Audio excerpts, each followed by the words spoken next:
یہ 23واں پارہ آپ کو پتہ ہے کہ یہ سورہ یاسین ہے۔ 23واں پارہ کون سی صورت ہے؟ سورہ یاسین۔ اس کا آغاز 22ویں پارے کے آخر سے ہو رہا ہے، اور سورہ یاسین قرآن کا کیا ہے؟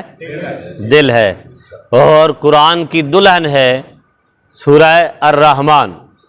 سورہ رحمان کو قرآن کی دلہن کہا گیا، یعنی زینت القرآن، اور قلب القرآن سورہ یاسین کو کہا گیا۔ اللہ اکبر۔ اور خلاصہ قرآن سورہ اخلاص، قل هو اللہ احد، یہ ہے خلاصہ قرآن۔ اور مبین قرآن الحمدللہ رب العالمین، سورۃ الفاتحہ مبین قرآن، سورۃ الاخلاص خلاصہ قرآن، سورہ رحمان زینت القرآن، سورہ یاسین قلب القرآن۔ سبحان اللہ، کہہ دیجئے سبحان اللہ۔ تو سورہ یاسین جو ہے، اس کے تو پڑھنے کے اس کے اپنے بھی بہت زیادہ فضائل ہیں، اور سب سے بڑی فضیلت یہ ہے کہ جو اسے باقاعدگی سے پڑھے گا اللہ تعالیٰ اس کی موت میں آسانی عطا فرمائے گا۔ اس لیے فرمایا گیا کہ جس کی جان کنی نہ ہو رہی ہو تو اس کے سامنے اس کے پاس سورہ یاسین کی تلاوت کی جائے۔ اور ایک حدیث میں آیا، آقا علیہ الصلوۃ والسلام نے ارشاد فرمایا کہ من زارا قبر والدیہ وقرأ لہ سورہ یاسین قد غفر لہم۔ آقا علیہ الصلوۃ والسلام نے فرمایا اگر کسی نے اپنے ماں باپ کی قبر کی زیارت کی اور وہاں سورہ یاسین پڑھی تو اللہ تعالیٰ پڑھنے والے کی بھی بخشش فرما دے گا۔ اب دیکھیں نا، گیا تھا ماں باپ کی بخشش کروانے اور اپنی بخشش کروا کے آ گیا، تو انہیں تو ثواب پہنچنا ہی پہنچنا ہے، جو صاحب قبر ہیں، صاحبین القبور ہیں۔ اللہ اکبر۔ تو سورہ یاسین کی بہت زیادہ، اور یہاں سے یہ جو یاسین والقرآن الحکیم ہے، یاسین سے مراد اہل تفسیر نے انسان، حضرت انسان بھی کہا ہے کہ یاسین سے مراد حضرت انسان ہے، لیکن بالاتفاق یاسین حضور کا لقب ہے۔ کس کا لقب ہے؟ آقا علیہ الصلوۃ والسلام کا لقب ہے۔ اور اللہ تبارک و تعالیٰ نے اپنے محبوب صلی اللہ علیہ وآلہ وسلم کی طرف جو ہے یہ حکم جاری کرتے ہوئے فرمایا یاسین والقرآن الحکیم انک لمن المرسلین۔ اللہ نے فرمایا کہ قسم ہے مجھے یاسین کی اور قرآن پاک کی حکمت کی کہ بے شک من جملہ پیغمبروں انک لمن المرسلین، اے میرے حبیب صلی اللہ علیہ وسلم آپ بھی گروہ انبیاء میں شامل ہیں، آپ بھی گروہ انک لمن المرسلین، آپ بھی مرسلین میں شامل ہیں۔ تو یہاں سے چونکہ کا ضمیر جو ہے اس کا جو تخاطب ہے، جو حاضر ہے، مخاطب ہے، وہ حضور علیہ الصلوۃ والسلام کی ذات ہے۔ اس لیے پچھلے جو الفاظ ہیں دونوں، یعنی ایک سورہ یاسین اور القرآن الحکیم، قرآن چونکہ حضور پہ نازل ہوا اس لیے سب نے کہا کہ یاسین سے مراد شان مصطفیٰ صلی اللہ علیہ وآلہ وسلم۔ اللہ اکبر۔ تو یہ جو 23واں پارہ شروع ہوا ہے، جہاں سے یہ اللہ تعالیٰ نے ارشاد فرمایا وَمَا لِيَ لَا أَعْبُدُ الَّذِي فَطَرَنِي وَإِلَيْهِ تُرْجَعُونَ، کہ مجھے کیا ہے کہ میں اس کی عبادت نہ کروں جس نے مجھے پیدا کیا، جس نے مجھے پیدا کیا۔ ایکچولی بات یہ ہے کہ اللہ تبارک و تعالیٰ نے جس طرح ہر قوم کی طرف انبیاء کو بھیجا، ہر قوم کی طرف انبیاء کو بھیجا، اس میں اب انبیاء علیہ السلام کے نام امام ابن کثیر نے لکھے ہیں، صادق، صدوق اور شلوم، یہ تین نبی ایک ہی بستی میں اکٹھے تشریف لے گئے۔ اب آپ دیکھیں نا، ہم تو ان انبیاء کا نام لیتے ہیں جو جانتے ہیں جن کا قرآن میں تذکرہ کیا گیا ہے۔ اب 1,24,000 پیغمبر کس کس کے کیسے کیسے نام ہے؟ تو صادق، صدوق اور شلوم یہ بھی رسول تھے۔ اللہ تعالیٰ نے ان تینوں کو ایک بستی کی طرف بھیجا کہ تم میری توحید کا درس دو اور میرے دین کی طرف بلاؤ۔ اب روایات میں یہ آیا کہ اللہ نے ایک ایک بستی کی طرف 500 انبیاء کو بھی بھیجا ہے۔ ایک ایک شہر کی طرف 100 کو بھی بھیجا ہے، 200 اکٹھے بھی آئے ہیں، درجنوں اکٹھے گئے ہیں۔ جب یہ تینوں گئے، ساروں کو بلایا، سمجھایا کہ تم اللہ ایک رب ذوالجلال کی عبادت کرو، بتوں کی پوجا نہ کرو، یہ چاند ستارے، یہ درخت، یہ انسان کو کچھ بھی نہیں دے سکتے۔ تو آپ کو پتہ ہے وہی ریت روایت کے مطابق وہ انبیاء کے خلاف ہو گئے، انہوں نے انبیاء علیہ السلام کو پتھر مارنے شروع کر دیے۔ جب یہ نوبت ہوئی تو قرآن کہتا ہے، جہاں سے یہ پیچھے سے آیات کریمہ آ رہی ہیں، وَجَاءَ مِنْ أَقْصَى الْمَدِينَةِ رَجُلٌ يَسْعَىٰ قَالَ يَا قَوْمِ اتَّبِعُوا الْمُرْسَلِينَ۔ اس بستی کے بالکل کارنر پہ ایک اللہ کا نیک بندہ رہتا تھا، بندہ مومن رہتا تھا، وہ بھاگ کے آیا اور کہا، کیا کہا؟ قَالَ يَا قَوْمِ، کہا اے میری قوم، اتَّبِعُوا الْمُرْسَلِينَ، یہ اللہ کے بھیجے ہوئے ہیں، یہ رسول ہیں، ان کی اتباع کرو، جو یہ کہتے ہیں یہ مان لو۔ اتبعوا من لا یسألکم اجرا وہم مہتدون، اور کہنے لگا کہ تم ان کی اتباع کرو اس لیے کہ تم جو ہدایت پاؤ گے ان کا انہیں کوئی صلہ نہیں چاہیے، تم سے کوئی سوال اس کے بدلے میں نہیں کرتے۔ تو انہوں نے کہا کہ تم بڑے آ گئے ہو ہمیں سمجھانے والے، کہ تم بڑے متقی پرہیز آ گئے ہو، تم بھی ان کی پوجا کرو، توبہ نعوذ باللہ، جن کو ہمارے آباء و اجداد نے پوجا اور ان کو اپنا معبود بنایا۔ تو وہاں پر اس ولی اللہ نے یہ کہا، جن کا نام حضرت حبیب بھی کہا جاتا ہے، ان کا نام کیا تھا؟ حضرت حبیب۔ یہ نجار تھے، کئیوں نے کہا قصاب تھے، کئیوں نے کہا یہ بڑھئی تھے، کئیوں نے کہا یہ جو ہے لوہار تھے، حضرت حبیب۔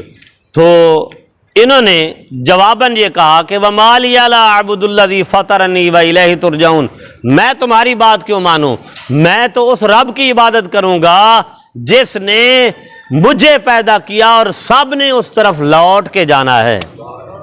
اللہ اکبر۔ اتخذ من دونہ آلہۃ، کیا تم اس رب کے علاوہ کسی اور کو معبود مانتے ہو؟ ان یردنی الرحمن بضر لا تغنی عنی شفاعتہم شیئا ولا ینقذون، اگر رب ذوالجلال چاہے کہ تمہیں نقصان پہنچائے، لا تغنی عنی شفاعتہم، تو کوئی چیز بھی اس سے تمہیں جو ہے بچا نہیں سکتی، شیئا ولا ینقذون، کوئی چیز کسی چیز کے ذریعے بھی اس کے دیے ہوئے نقصان میں سے بچ نہیں سکتے۔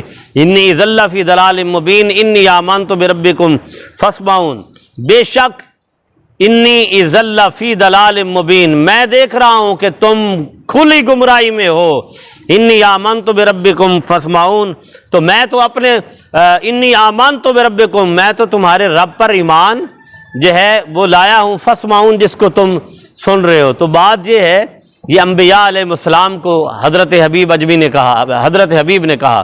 اب بات یہ ہے کہ جب یہ منظر دیکھا تو انہوں نے تو پھر سارے چڑھ گئے ان کے اوپر کہ تم ہمیں کیوں یہ بات کر رہے ہو۔ جب چڑھ گئے، اتنا مارا حضرت حبیب کو، اتنا مارا کہ ابھی وہ زندہ تھے تو ان کی انتڑیاں پچھلے حصے سے باہر آ گئیں۔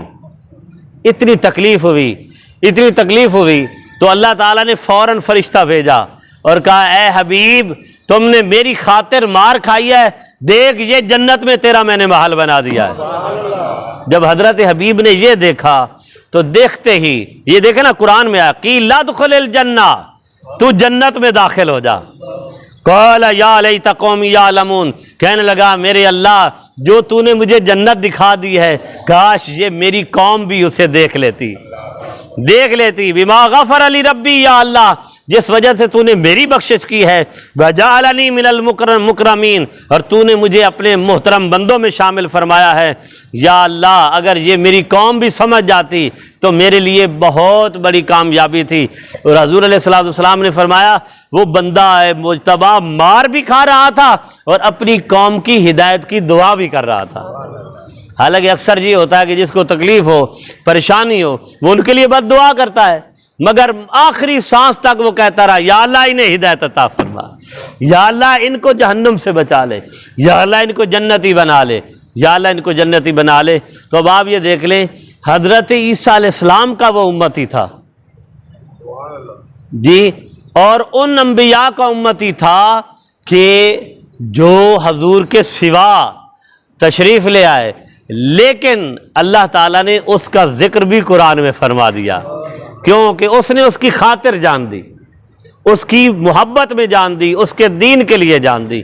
تو آج بھی اگر اللہ کے لیے ہماری جان چلی جائے تو یہ کوئی گھاٹے کا سودا تو نہیں ہے، اللہ کے دین کے لیے اگر ہمارا سب کچھ قربان ہو جائے۔ پھر آگے اللہ رب العزت نے جو فرمایا جنتیوں کے لیے خوشخبریاں ہیں، پھر فرمایا یا حسرتن علی العباد ما یاتیہم من رسول الا کانوا بہ یستہزئون، کہ یاس اور حسرت ہے ایسے بندوں کے لیے کہ جن ما یاتیہم من رسول الا کانوا بہ یستہزئون، کہ جن کے بعد رسول آئے مگر وہ ان کا مذاق اڑاتے رہے، توبہ نعوذ باللہ، مذاق اڑاتے رہے۔ الم یروا کم اہلکنا قبلہم من القرون، کیا تم نہیں دیکھتے کہ تم سے پہلوں کو میں سے کتنوں کو ہم نے ہلاک کر دیا، انہم الیہم لا یرجعون، ان سب نے اللہ کی طرف لوٹ کے آنا تھا۔ وَإِن كُلٌّ لَمَّا جَمِيعٌ لَدَيْنَا مُحْضَرُونَ، آگے پھر یہ سارا، پھر اللہ رب العزت نے زندگی موت کا ذکر فرمایا، وجود باری تعالیٰ کا اللہ تعالیٰ نے ذکر فرمایا، فرمایا وَآیَةٌ لَّهُمُ الْأَرْضُ الْمَيْتَةُ أَحْيَيْنَاهَا وَأَخْرَجْنَا مِنْهَا حَبًّا فَمِنْهُ يَأْكُلُونَ۔ اللہ رب العزت نے فرمایا کہ دیکھو میرے وجود کی نشانی دیکھو، کیا نشانی ہے کہ میں مردہ زمین کو بھی زندگی عطا کرتا ہوں۔ بنجر زمین ہے، اس میں کوئی وہ بھل ڈالتا ہے، کوئی ہل چلاتا ہے، اس میں سے اللہ نے فرمایا میں آسمان سے بارش نازل فرماتا ہوں، اور اللہ رب العزت فرماتا ہے کہ احییناہا اس کو زمین کو زندہ ہم نے کیا، وَأَخْرَجْنَا مِنْهَا حَبَّةً، اس میں سے ہم نے ایک گندم کا یعنی دانہ نکالا، فَمِنْهُ يَأْكُلُونَ، جس سے تم کھاتے ہو۔ تو کیا زمین میں جو چیز دفن ہو جائے اس کو اللہ فرماتا ہے میں نے اگا کے تمہاری پیٹ پوجا کا سامان بنا دیا، کیا یہ میرے وجود کو ماننے کے لیے کافی نہیں؟ کیا وجود کے لیے، میرے وجود کے لیے کافی نہیں کہ میں اللہ ہوں اور میں ایک ہوں، تم سب کا رازق ہوں؟ اللہ اکبر۔ پھر رب ذوالجلال نے آگے مختلف نشانیاں اور اپنی قدرت کی شان بیان فرمائیں، اور پھر منکرین قیامت وَيَقُولُونَ مَتَىٰ هَٰذَا الْوَعْدُ إِن كُنتُمْ صَادِقِينَ، وہی بات کہ اگر تم صادق ہو اے انبیاء تو لے آؤ جو وعدہ اللہ نے کیا، یعنی عذاب لے آؤ۔ توبہ نعوذ باللہ۔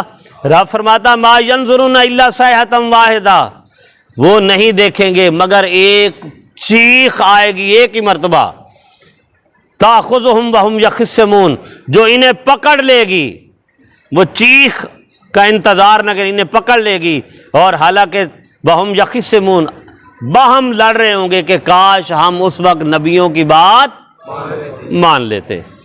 اللہ اکبر۔ پھر وَنُفِخَ فِي الصُّورِ فَإِذَا هُم مِّنَ الْأَجْدَاثِ إِلَىٰ رَبِّهِمْ يَنسِلُونَ، یہ سور پھونکنے کی جو حضرت اسرافیل علیہ السلام کے پاس ہے اس کی بات ہے۔ اب دیکھ لیے کب سے کائنات بنی ہے، اس وقت سے حضرت اسرافیل علیہ السلام کا ایک ہی کام ہے کہ وہ سور جو ہے وہ پکڑ کے کھڑے ہیں، وہ جو ایک طرح کی وہ بین ہے یا اس کو ایک بجنے والی ایک آلہ کہیں، باجا کہیں جی، اس کو پکڑ کے کھڑے ہیں، اور رب کی حضور علیہ السلام نے فرمایا ایسے ان کی آنکھیں اللہ کی بارگاہ کی طرف، اور کہ کسی وقت بھی اللہ تعالیٰ حکم دے سکتا ہے۔ اب دیکھیں نا، ہمیں تو پتہ ہے نا کہ یہ دن آئی یہ رات آئی، فرشتوں کے لیے نہ کوئی دن نہ رات، وہ تو ہر وقت اللہ کی تسبیح میں ہے، ہر وقت اللہ کی تسبیح میں ہے۔ اور جو حضور علیہ السلام نے فرمایا جو عرش کے پائے پکڑ کے 8 فرشتے کھڑے ہیں وہ اسی انتظار میں ہے کہ اس وقت ابھی قیامت آئی، اور اللہ فرما دے کہ میرے عرش کو آپ نیچے زمین پر لے جاؤ۔ یعنی آپ یہ دیکھیے کہ فرشتے ہر وقت ایسے تیار کھڑے ہیں، اور اگر تیار نہیں ہے تو انسان نہیں ہے، انسان کہتا ہے نہیں ابھی تو اور۔ اللہ اکبر۔ تو یہ سور پھونکنے کی بھی 2 دفعہ پھونکیں گے، پہلے بھی میں نے کئی دفعہ یہ حدیث بیان کی ہیں۔ ایک دفعہ آقا صلی اللہ علیہ وسلم نے فرمایا کہ سور پھونکیں گے اور ایک ہوا چلے گی، اور وہ اس ہوا سے ہر بندہ مومن کی روح قبض کر لی جائے گی، یہاں تک فرمایا کہ وہ ہوا پہاڑوں کے اندر چھوٹے سے سوراخوں اور غاروں تک پہنچ جائے گی، جہاں بھی اللہ کا کوئی بندہ چھپ کر رب کی عبادت کر رہا ہوگا اس کی بھی روح قبض کر لی جائے گی۔ پوچھا گیا یا رسول اللہ ایسا کیوں ہے؟ تو حضور نے فرمایا یہ اس لیے ہے کہ جو قیامت کی سختی ہے اللہ تعالیٰ نہیں چاہتا کہ کسی کے دل میں میرا کلمہ ہو اور قیامت کی سختی میں وہ مبتلا ہو جائے، کیونکہ قیامت کی سختی تو بہت تکلیف دہ ہے۔ اللہ فرماتا ہے کہ اس کے آنے سے پہلے جو میرا نام لینے والے ہوں گے انہیں رب اٹھا لے گا، اور پھر دوسری دفعہ اسرافیل علیہ السلام اللہ کے حکم سے سور بجائیں گے، سور پھونکیں گے، اور پھر ساری کائنات میں جتنے بھی ہوں گے سب پر موت طاری ہو جائے گی۔ اللہ اکبر۔ اور پھر اہل جنت کے لیے اللہ نے کیا خوبصورت انعام، جنت تو پھر جنت ہے نا جی، جنت تو جنت ہے، لیکن اس کو ملنی ہے جس نے محنت کرنی ہے، جس نے کیا؟ اب دیکھیں نا، جیسے صبح میں نے عرض کیا کہ بچنا وہی ہے جو اللہ کے راستے میں خرچ کر دینا ہے، اور یہ جو ہم بیٹھتے ہیں یہ بھی بچا رہے ہیں۔ اللہ نے ہمیں وقت دیا ہے نا، 24 گھنٹے کم از کم ہمارے پاس ہیں، زندگی کا ایک عرصہ ہے، تو وقت وہی زندگی کے لیے بچنا ہے جو اللہ کے لیے خرچ کر دینا ہے، چاہے پیسہ چاہے وقت۔ نماز کی صورت میں اللہ تعالیٰ کی اس طرح بارگاہ میں بیٹھنا، قرآن مجید کو پڑھنا، سیکھنا، سکھانا، یہ بھی بچا رہے ہیں ہم۔ یہ کیا کر رہے ہیں؟ یہ بھی بچت ہے اپنے وقت کی، یہ زندگی کی بچت ہے جو اللہ ہمیں قبر میں عطا فرمائے گا، اللہ ہمیں آخرت میں ضرور انشاءاللہ عطا فرمائے گا۔ تو جنتیوں کے لیے تو بڑی شان ہے، اللہ اکبر۔ اس سے بڑی اور شان کیا ہے کہ جو مانگیں گے ملے گا۔ حضور علیہ السلام نے فرمایا ایک بندہ کہے گا یا اللہ میں تو تھا دنیا میں تو میں تو مربوں کا مالک تھا، میں ہل چلاتا تھا، گندم بوتا تھا، وہ گندم پھر کاٹتا تھا، اللہ اکبر، یا اللہ میرا دل کرتا ہے وہی منظر مجھے عطا فرما دے۔ تو آقا صلی اللہ علیہ وسلم نے فرمایا جب وہ بندہ یہ خواہش کرے گا فوراً زمین بن جائے گی، بیلوں کا جوڑا آ جائے گا، اللہ فرمائے گا چل میرے بندے ہل چلا، یہ گندم ہے اس میں پھینک، بس وہ ہل چلا کے گندم ڈالے گا، اسی وقت گندم اگ کے پک جائے گی، اسی وقت پک جائے گی۔ اللہ فرمائے گا چل کاٹ، چل اس کو کاٹنا شروع کر۔ اب یہ تو نہیں کہ 6 مہینے کے بعد جہاں جیسے گندم پکتی ہے اور بندہ ہر وقت پریشان رہتا ہے، وہ اللہ فرمائے گا چل میرے بندے تو نے خواہش کی، تیری خواہش پوری کر دی۔ بندہ بیٹھے بیٹھے کہے گا یا اللہ میں انگور کھانا چاہتا ہوں، یا اللہ میں ناشپاتی کھانا چاہتا ہوں، یا اللہ مجھے فلاں نعمت دے دے، اللہ فرمائے گا یہ لو، یہ کون سی بات ہے؟ سبحان اللہ۔ تو یہ اسی کے لیے ہے جو اللہ کی مرضی کے مطابق زندگی گزارے گا۔ اور حضور نے فرمایا کتنی حوریں ملیں گی؟ بڑیاں یاد نے تینوں ہیں، اتنے ایک بھی نہیں سنبھالی جاندی، 72 حوریں ملیں گی، اور وہ حوریں جن کی بڑی شان ہوں گی۔ فرمایا اتنے انہوں نے شہانہ جنت کے لباس پہنے ہوں گے، اور جنت ایسے ٹانگ پہ ٹانگ رکھ کے بیٹھا ہوگا اور شراب طہور لے کے کھڑی ہوں گی۔ شراب طہور جنت کا خوبصورت جو ہے وہ شراب طہور۔ بٹی صاحب خوش ہو رہے ہیں، اتنے ایک حور سنبھالی نہیں گئی، اتنے 72 سنبھالے گا۔ اچھا تو یہ پیار کرتے ہیں نا یہ ہم ان سے اکرم صاحب۔ اچھا تو ملنی ہے، ٹینشن نہیں لینی، کادے واسطے محنت کر رہے ہیں۔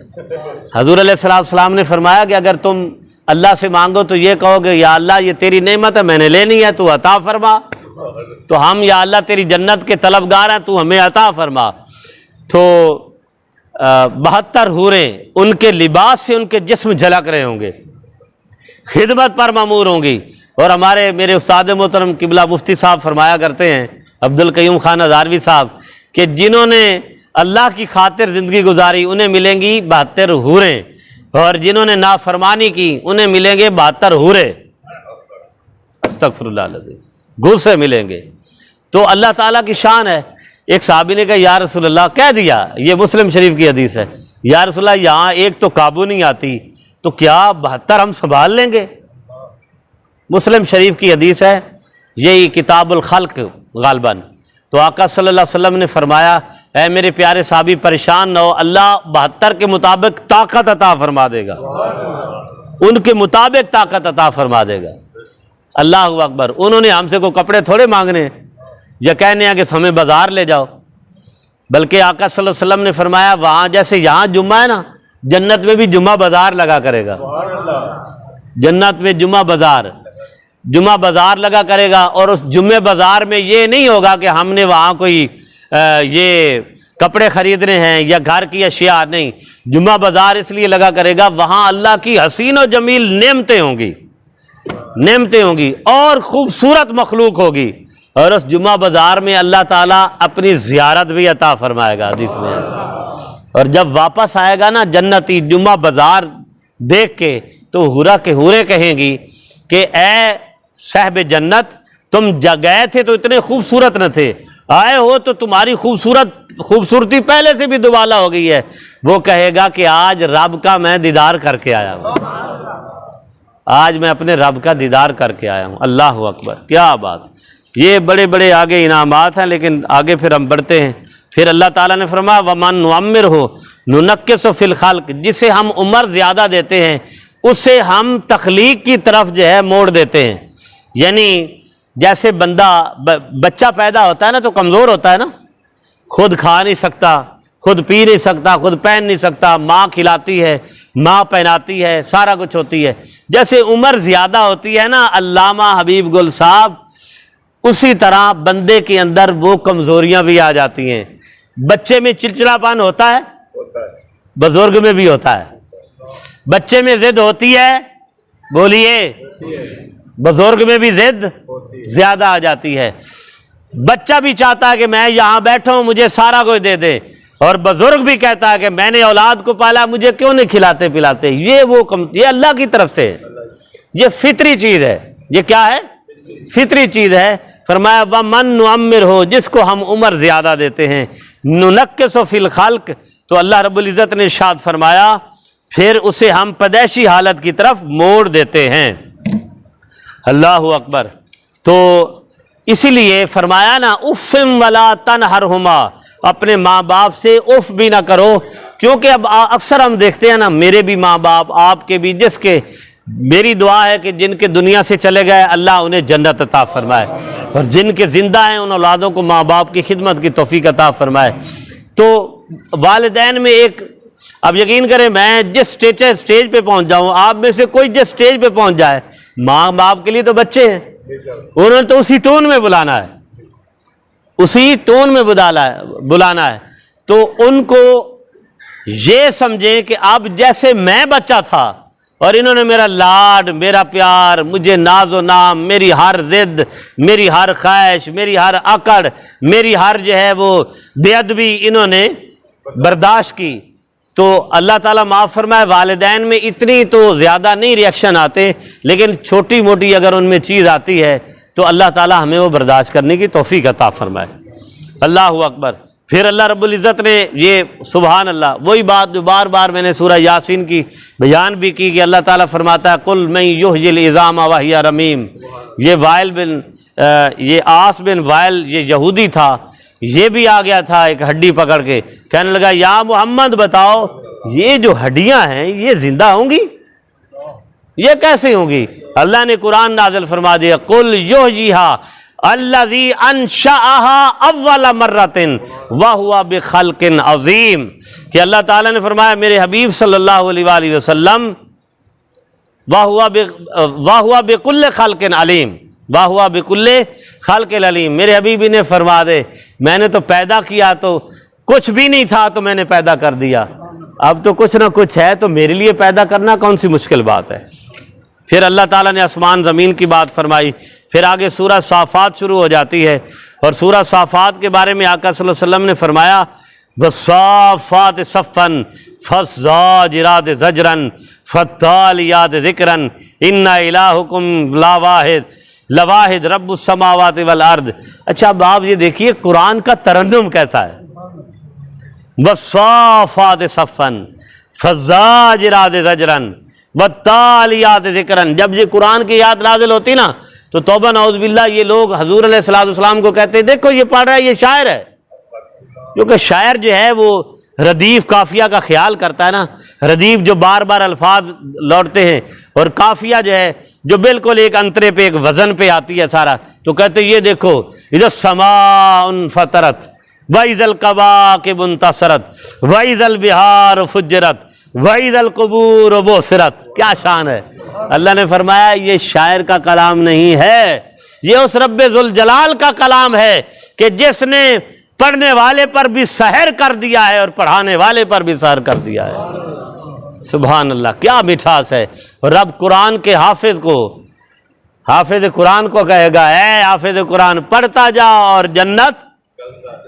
اب آپ یہ دیکھیں کہ ایک حافظ قرآن اگر اچھے سے قرآن پڑھنا شروع کرے تو کم از کم 10 گھنٹے لگتے ہیں اچھے سے. یہ کرے تو پھر تو اور بات ہے، تو جلدی 4-5 گھنٹے میں پڑھ لے گا. ایسے نہ ایسا نہیں تو اگر آرام سے پڑھیں حافظ اللہ دیتا صاحب. آج کل تو نیندرا بڑیاں آدیاں نے اے دیکھو نا میں بیان کر دیتا ہے تو ساڑی بابی کو لے جملہ چلا گیا اتو فون انہوں نے کرنا ہے ذرا جاگ کے بیٹھیا کرو. تو حافظ قرآن الحمد سے شروع ہوگا اور پڑھتا جائے گا.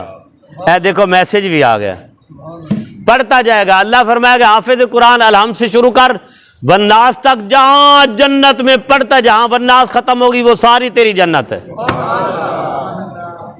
اللہ اکبر، وہ ساری تیری جنت ہے. اللہ اکبر، کیا بات ہے. پھر اللہ تعالیٰ نے انسان کی پیدائش کی بات کی اور رب ذوالجلال نے پھر کافروں پر عذاب کی بات تھی. کمال ہے، اللہ تعالیٰ نے تو کمال کر دیا ہے.